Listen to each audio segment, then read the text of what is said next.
આગામી 18 માર્ચે બરોડા ડેરી નિયામક મંડળની ચૂંટણી યોજાવાની હતી ત્યારે આજે ચકાસણી બાદ હરીફ ઉમેદવારોની યાદી મૂકવામાં આવેલી છે.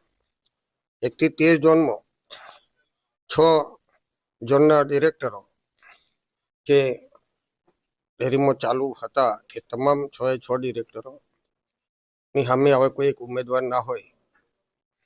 અમને તો 7મી તારીખે જ્યારે જાહેર કરશે, પણ આજથી 6 ઉમેદવાર અમે જીતીને આવ્યા છે એવું અમે માનીએ છીએ અને શુભેચ્છકોને શુભેચ્છા લઈએ છીએ અને અમે આપીએ છીએ.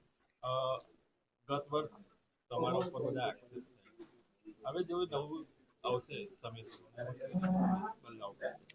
બદલાવ આક્ષેપો તો કરવાના જ, વહીવટ કરતા હોય, કોમ કરતા હોય, જેવું આવશે એનો વળતો જવાબ આક્ષેપોથી કામ કરી નાખશું.